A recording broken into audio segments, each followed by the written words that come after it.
सप्रेम नमस्कार मित्रों, आप सभी का साहित्यिक चर्चा में फिर एक बार स्वागत है। मैं डॉक्टर विजय कुमार मधुकर कुलकर्णी सभी का फिर एक बार तहे दिल से स्वागत करता हूं। आज चर्चा के लिए गीत फरोश नाम की भवानी प्रसाद मिश्र इनकी कविता दी गई है। वैसे देखा जाए तो भवानी प्रसाद मिश्र किसी परिचय के मोहताज नहीं है, फिर भी उनका जन्म 29 मार्च 1914 मध्य प्रदेश के होशंगाबाद जिले के टिगरिया नामक गांव में हुआ था। इनकी मृत्यु 10 फरवरी 1950 में हुई है। यह आधुनिक काल के कवि के रूप में जाने जाते हैं। इन्होंने अपने जीवन में गांधी जी के विचारों को स्वीकारा और प्रस्तुत जो रचना है, यह रचना एक कलाकार के जीवन को लेकर है, साहित्यकार के जीवन को लेकर है, जिसमें वर्तमान शैली में जो साहित्यकार की स्थिति हो गई है और उस स्थिति को बोध कराती हुई ये कविता और आज के वर्तमान में कला के प्रति लोगों की उदासीनता और कलाकार की अपनी साहित्य को बेचने की मजबूरी, यह स्थितियां कवि ने कविता के माध्यम से स्पष्ट करते हुए व्यंग के माध्यम से मनुष्य को सोचने के लिए बाध्य किया है। लेकिन कविता गीत फरोश नाम की जब हम पढ़ते हैं, उसका पठन करते हैं, उस पर विचार करते हैं, तो पहले खुद को उस कलाकार की जगह अपने आप को पाना पड़ता है। कलाकार क्या होती है, कला क्या होती है, उसके बाद यह गीत फरोश यानी बेचना, गीत बेचना, यह स्थितियाँ किस स्थिति की ओर आंतरिक भावना को साहित्यकार के लेकर चली जाती है, कलाकार को किस तरह से अपनी कला को बेचने के लिए मजबूर करती है, या उस कला के प्रति उस कलाकार के क्या विचार है और समाज किस तरह से देखता है। इन बातों को इस कविता के माध्यम से स्पष्ट किया है। पहले हम कलाकार की कला के प्रति क्या स्थिति है वर्तमान भाषा में या व्यवहारिक भाषा में थोड़ी सी चर्चा करेंगे, जो मेरे निजी विचारों से कुछ निजी विचारों को मैं उस कविता के साथ जुड़े हुए आपके सामने स्पष्ट कर रहा हूँ। तो कलाकार कोई भी हो, किसी भी कलाकार को अपने जीवन से भी प्रिय अपनी कला होती है, क्योंकि वह कला जब निर्मित होती है, उसका सृजन होता है, हर कला में से कोई भी कला हो, उस कला में से अलग विचार प्रस्तुत होता है, अलग कला की स्थिति प्रस्तुत होती है, अलग ज्ञान मिलता है, अलग स्थितियों को वो व्यक्त करती है, अलग भावनाओं को व्यक्त करती है, अलग अलग हर स्थिति में वह कला एक कलाकार को इस तरह से प्रिय होती है जैसे अपने माँ को अपनी संतान प्रिय होती है। अब इससे पता चलेगा कि माँ का संतान पर कितना प्रेम होता है, वो अलग अलग बातें हैं, लेकिन जिस तरह से एक माँ अपने संतान को खरोच भी आ जाए या कुछ भी हो जाए वह सहती नहीं, या उसमें उस संतान के प्रति एक प्रेम की परिसीमा जिसे हम कभी देख नहीं सकते, माप नहीं सकते, वह समझ नहीं सकते, इतनी वहाँ पर उसमें माँ के मन में संतान के प्रति प्रेम होता है, चाहे वह मनुष्य योनि में न हो, प्राणियों के योनियों में और प्राणियों की योनियों में भी उसने जन्म लिया हो, तो एक माँ के मन में अपने संतान के प्रति कितना प्रेम होता है, वह हम उन गाय बैल इनसे भी, या कुत्ते बिल्ली इनसे भी देख सकते हैं। तो उस तरह से एक कलाकार के मन में अपने कला के प्रति हर बार वह प्रेम होता है, वह नई उम्मीद होती है कि इस रचना के कारण, इस साहित्य के कारण, इस कला के कारण समाज में कुछ बदलाव आ जाए, समाज में वहाँ पर नए विचार प्रस्तुत हो, समाज को एक दिशा मिले, समाज का मनोरंजन हो, या आदि एक कला के पीछे तत्व होते हैं। कलाकार की मानसिकता होती है। कलाकार के मन में अपने कला के प्रति वहाँ पर सम्मान की भावना होती है। हर बार वह कला को अलग अलग दृष्टि से देखता है, उसे महसूस करता है, और वही महसूस किए हुए पल, वो सुख के हो, दुख के हो, खुशी के हो, वहाँ पर किसी भी तरह के हो, प्रकृति के हो, वो किसी भी कहीं पर भी वो रचना बनती है। रचना बनने के लिए एक विशिष्ट घटना का होना आवश्यक नहीं है। जब कोई घटना कलाकार देख लेता है, कवि देख लेता है, साहित्यकार देख लेता है, उसका प्रतिबिंब मन पटल पर छा जाता है, और वह कलम चलती रहती है अनेक विचारों को लेकर। और उस तरह से एक कलाकार को एक कला के प्रति वहाँ पर एक अलग सा आस्था होती है, और वो चाहता है कि इस कला के माध्यम से कला में समाज में नई दृष्टि मिले, कुछ विकास हो। चलो, इस कविता को लेकर उसी तरह से आज के वर्तमान स्थिति में कला की क्या स्थितियाँ है, उसे पढ़ते पढ़ते थोड़ा सा और विचार विमर्श करेंगे। कविता स्वानुभूत को स्पष्ट करती है, जो खुद की भवानी प्रसाद मिश्र जी की अनुभूति है, उसे स्वानुभूति हुए उसे स्पष्ट करती है। अब किस तरह से कविता है ये देखते हैं। कवि कहता है, गीत फरोश कविता का नाम। जी हाँ हुजूर, मैं गीत बेचता हूँ, मैं तरह तरह के गीत बेचता हूँ, मैं किस्म किस्म के गीत बेचता हूँ जी। माल देखिए, दाम बताऊंगा, बेकाम नहीं है, काम बताऊंगा। कुछ गीत लिखे हैं मस्ती में मैंने, कुछ गीत लिखे हैं पस्ती में मैंने। ये गीत सख्त सर दर्द भुलाएगा, ये गीत पिया के पास बुलाएगा जी। पहले कुछ दिन शर्म लगी मुझको, पर बाद में अक्ल जगी मुझको जी। लोगों ने तो बेच दिए ईमान, लोगों ने तो बेच दिए ईमान जी। अब न हो सुनकर ज्यादा हैरान, मैं सोच समझ कर आखिर अपने गीत बेचता हूँ। जी हाँ हुजूर, मैं गीत बेचता हूँ, मैं तरह तरह के गीत बेचता हूँ, मैं किस्म किस्म के गीत बेचता हूँ। मित्रों, यह जो पंक्तियाँ है, एक कलाकार को अपने रचना के प्रति वहाँ पर, जैसे हमने प्रस्तावना में देखा, एक अलग सी आस्था होती है। वो किसी भी स्तर पर वहाँ पर कला को बेचना नहीं चाहता, साहित्य को बेचना नहीं चाहता, क्योंकि सहानुभूति भावना यह बेचने की चीज़ें नहीं है।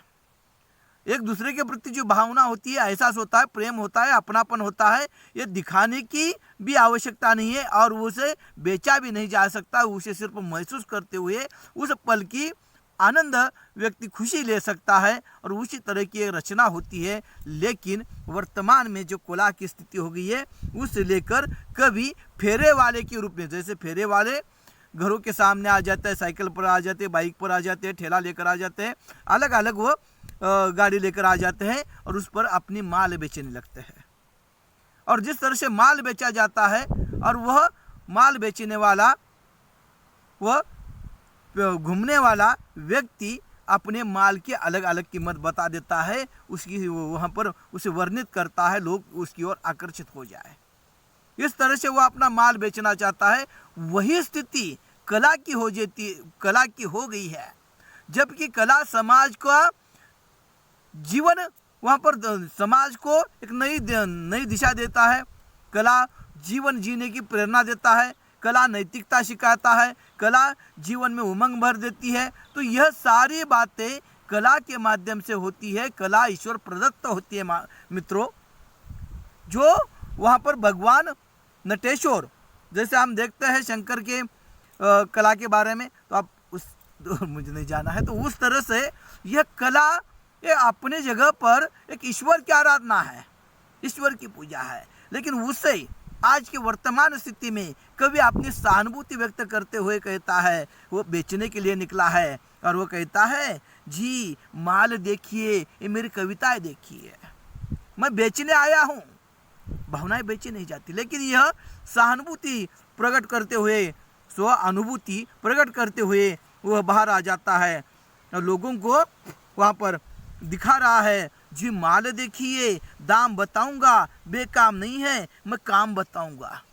कुछ गीत लिखे हैं मस्ती में, मैंने मस्ती की भावना में मैंने लिखे, और वो मस्ती की भावना जब उसने महसूस की होगी तो वह स्व अनुभूति वह अलग स्थिति पर थी। लेकिन आज जिस जो अनुभूति उसने पाई थी और वो लिखी थी, आज वो बेच रहे हैं, यानी उनके मन में कितना दर्द होगा। ये व्यंग की रचना है, इसलिए कवि कहता है, कुछ गीत लिखे हैं मस्ती में, कुछ गीत लिखे हैं पस्ती में मैंने, यह गीत सख्त सर दर्द बुलाएगा, यह गीत पिया के पास बुलाएगा। प्रेम की अनुभूति है, जो बीमार व्यक्ति है उसे सहारे की अनुभूति है। और इस तरह से कवि की हर एक अनुभूति वह उस रचना में, उस कविता में छिपी हुई है। लेकिन कवि कहता है, मैं उसे बेच रहा हूँ।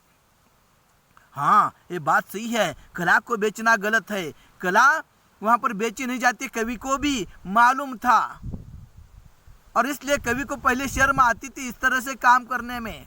अपनी कला बेचना, अपना साहित्य बेचना, ये उसे एक अलग सा महसूस होता था, क्योंकि जो व्यक्ति ईमानदार है, सच्चाई से काम करता है, कर्तव्य दक्ष है, प्रामाणिक है, वह व्यक्ति गलत कार्य करते हुए संकुच जाता है, उसके मन में डर सा लगने लगता है, अरे मुझे नहीं करना चाहिए था। अंदर या अंदर उसके अंदर द्वंद्व निर्माण होता है, इस तरह की स्थितियाँ उसके अंदर हो जाती है। वो सह नहीं पाता, अरे मैं अब तक ईमानदारी के रास्ते से चला हूँ, अब मैं गलत कैसे कार्य करूँ, ये उसे लगता है। उसी तरह से कलाकार है, कलाकार कला को आराधना है, प्रार्थना है, पूजा है, उसके लिए कला सब कुछ है। और उस कला को अगर वहाँ पर मांगल्य के लिए उसका प्रयोग होता है, लेकिन उसी कला को बेचने का अगर समय आ जाता है तो कलाकार के मन में कहीं ना कहीं दर्द होता है, पीड़ा होती है। लेकिन करे तो क्या करे, जीवन के अनेकों ऐसे प्रश्न हैं जो मिटते नहीं। और इसलिए कवि वहाँ पर कहता है, अरे मैं कला को बेचना नहीं चाहता था, लेकिन जी पहले कुछ दिन शर्म लगी मुझको कला बेचते हुए, पर बाद में अक्ल जगी मुझको, जी लोगों ने तो बेच दिया ईमान। कैसा एक घिरोरा ये व्यंग है, देखो मित्रों। तो वो कवि कहता है, पहले मुझे भी शर्म आती थी अपनी कविता में, लेकिन लोग यहाँ पर ईमान बेच रहे हैं। ईमान बेचने के बाद व्यक्ति के जीवन में रहता ही क्या है, खाली ढांचा शरीर का। इस शरीर के अंदर वहाँ पर विचार है, अनुकरण है, कहीं ना कहीं संवेदना है, कहीं ना कहीं भावनाएं हैं, इसलिए शरीर को महत्व है। नहीं तो यह ढांचे जैसा शरीर किस काम का, जिसमें सच्चाई नहीं, ईमानदारी नहीं, कर्म करने की शक्ति नहीं, विवेक नहीं, ऐसा ढांचा किस काम का, और उस तरह से ऐसा जीवन भी किस काम का। लेकिन कवि कहता है, यहाँ लोग अपना ईमान बेच रहे हैं, पर बाद में अक्ल जगी मुझको, जी लोगों ने तो बेच दिए ईमान बेचा, जी आप न हो सुनकर ज्यादा हैरान, मैं सोच समझकर आखिर अपने गीत बेचता हूँ। जी हाँ हुजूर, मैं गीत बेचता हूँ, मैं तरह तरह के गीत बेचता हूँ, मैं किस्म किस्म के गीत बेचता हूँ। इस तरह से कभी अंदर कहता है कि यहाँ पर लोगों ने, समाज ने अपना ईमान बेच दिया है, अपने कर्तव्यशीलता बेच दी है, अपनी मानवीयता बेच दी है, उसे अपने स्वार्थ के आगे कुछ और नहीं दिखाई दे रहा है। इस तरह से लोग जीवन जी रहे हैं, तो उसमें मैं गीत बेच रहा हूँ, तो उसमें क्या अंतर है, क्या फर्क है, कुछ फर्क पड़ने वाला नहीं है। इस तरह से कवि अपने आप को समझाता है और कहता है, मैं तो अपनी वहाँ पर रचना बेच रहा हूँ, लोग तो ईमान बेच गए हैं, लोग तो अपने जीवन का मकसद ही बेच गए हैं, उसमें मैं कविता बेच रहा हूँ, तो उसमें फर्क क्या है, ज़्यादा हैरान मत हो। इस तरह से ये कवि व्यंग करता है। ये गीत सुबह का है, वो कवि अपनी भावनाएं बता रहा है, किस समय में कौन सी अनुभूति थी। वह अनुभूति बेची नहीं जाती, खरीदी नहीं जाती, उसे सिर्फ महसूस किया जाता है। लेकिन कवि वहाँ पर कहता है कवि यहाँ पर कहता है ये गीत सुबह का है, गाकर देखे, ये गीत गजब का है, ढाकर देखे। ये गीत जरा सुने में लिखा था, यह गीत वहाँ पुणे में लिखा था। ये गीत पहाड़ी पर चढ़ जाता है, ये गीत बढ़ाए से बढ़ जाता है। ये गीत भूख और प्यास भगाता है, जी ये मसान में भूख जगाता है। ये गीत बुहाली की है हवा हुजूर, ये गीत तपेदिक की है दवा हुजूर। जी और गीत भी है दिखलाता हूँ। कवि यहाँ पर लोगों के सामने बता रहा है, ये हर कविता की अपने अपने जो स्थितियाँ है, जो अनुभूति की है कवि ने, उस अनुभूति को व्यक्त करते हुए कवि अपने उस स्थितियों को, उस भावनाओं को व्यक्त करते हुए कहता है ये किस स्थिति में लिखा था मैंने, क्यों, जो अनुभूति मुझे हुई थी। और इसलिए कवि कहता है ये गीत जब सुबह की किरणें थी, जो नया उजाला था, उस उजाले में नई आशा थी और वो सब महसूस करके मैंने लिखा था। इसलिए कवि कहता है ये गीत सुबह का है, गाकर देखे सुबह का मंगलमय वो स्थितियाँ, वहाँ पर सूरज का उगता हुआ रूप, शीतल हवाएं, यह नई आशा, इस तरह की अनेक भावनाएं उस सुबह के उगते हुए स्थिति में होती है। मित्रों, वह महसूस करना ही पड़ता है, उसे दिखाया नहीं जाता, उसे अंदर की चक्षु से, आंखों से देखना पड़ता है और हृदयगत स्थिति से उसे महसूस करना होता है। अब तादाम में उसके साथ जब पाते हैं तब ये अनुभूति है, रस की अनुभूति। और उस तरह से कवि कहता है ये गीत सुबह का है, गाकर देखे ये गीत गजब का है, ढाकर देखे ये गीत जरा सोने में लिखा था। जब उदास था वह सुना था, तब उस अवस्था को सहारा देने वाला यह गीत है। यह गीत पहाड़ी पर चढ़कर प्रकृति का सौंदर्य दर्शाने वाला यह गीत है। यह गीत जब सुनता हूँ भूख प्यास भाग जाती है। ये महसूस करना पड़ता है कलाकार की स्थिति में। कला में इतनी ताकत है, भूख प्यास वो भूल जाता है, यानी अपना सब कुछ भूलकर सिर्फ कला के प्रति समर्पण भाव इसके अंदर दिखाई देता है। और कवि कहता है यह गीत भूख और प्यास भगाता है, जी यह मसान में भूख जगाता है। वह मसान में, स्मशान में, वहाँ पर उदासीन मन में, उदासीन जीवन में भी भूख की जागृति करता है। इस तरह से कवि कहता है जी।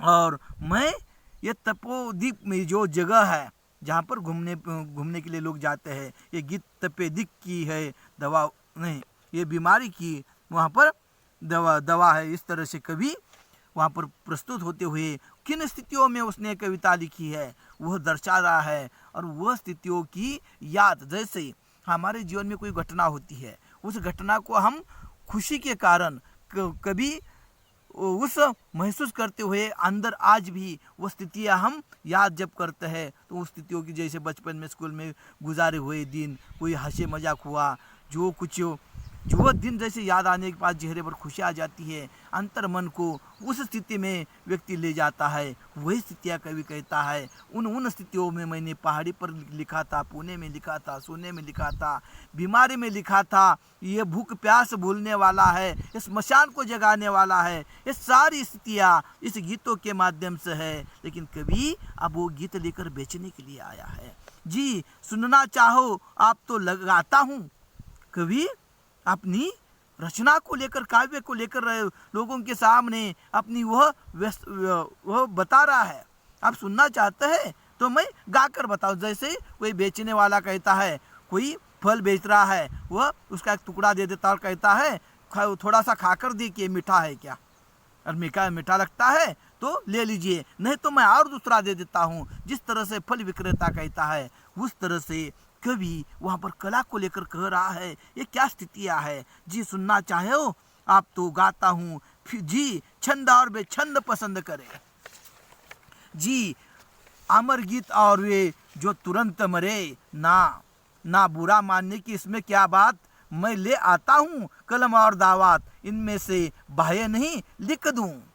जी नए चाहिए नहीं, गए लिख दूँ, मैं नए पुराने सभी तरह के गीत बेचता हूँ। कवि कहता है मेरे पास सभी तरह की रचना है, वह मैं सभी रचना बेचता हूँ। आपको अगर ये पसंद नहीं आए तो मैं नहीं दावत लेकर वहाँ पर लिखने के लिए आता हूँ। कलम लेकर तत्कालीन स्थिति में दावत जो होती है बोतल में वहाँ पर शायद इंक भरते हुए वहाँ पर उसे लिखा जाता था मोर पंख से, अलग अलग स्थितियों में मसी जिसे कहते हैं उसे भरकर लाकर दावत में लिखा करता था। तो वो कवि कहता है तुम्हें अगर ये मेरे लिखे हुए पुराने ये गीत पसंद नहीं है तो तुम्हारे लिए, तुम्हें खुश करने के लिए मैं तुम्हारे सामने नए गीत लिखने के लिए प्रस्तुत हूँ। तुम कहो तुम्हें कैसे गीत चाहिए। लोगों के मन पर रचनाएं नहीं बनती मित्रों, रचनाएं अनुभूति से बनती है, रचनाएं मन के अंतर अनुभूति से बनती है। लोगों के कहने पर जो रचनाएं बनती है वो साहित्य नहीं हो सकता।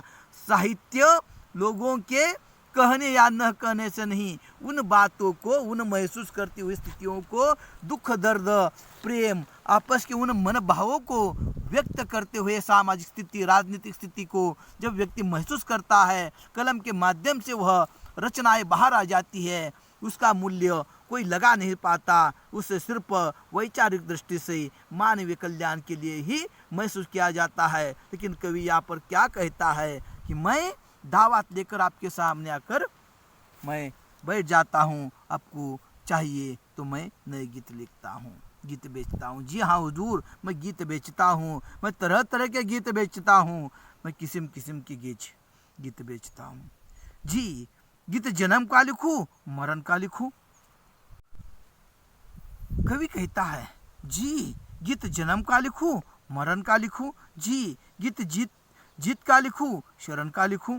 ये गीत रेशमी है, ये खादी का, ये गीत पित्त का है, यह बादी का, कुछ और डिज़ाइन भी है, ये इल्मी, ये लीजिए चलती चीज़ नई फिल्मी। यह सोच कर मर जाने का गीत, ये दुकान से घर जाने का गीत। जी नहीं दिल लगी कि इसमें क्या बात है। कवि अपनी भावनाओं का मानो प्रदर्शन कर रहा है। वो कहता है मेरे पास फिल्मों के भी गीत है, मेरे पास हर प्रकार के गीत है, आपको क्या चाहिए बताइए। ये कवि की मजबूरी दिखाई दे रही है। वो कवि कहता है मैं लिखता हूँ तो रहता हूँ दिन रात, मैं लिखता ही तो रहता हूँ दिन रात, तो तरह तरह के बन जाते हैं गीत। जी रूट कर मन जाते हैं गीत। जी बहुत देर लग गया हटाता हूँ, ग्राहक की मर्जी अच्छा जाता हूँ। या भीतर जाकर पूछाइए आप, मैं है गीत बेचना वैसे बिल्कुल पाप, क्या करूं मगर लाचार। हार कर गीत बेचता हूँ।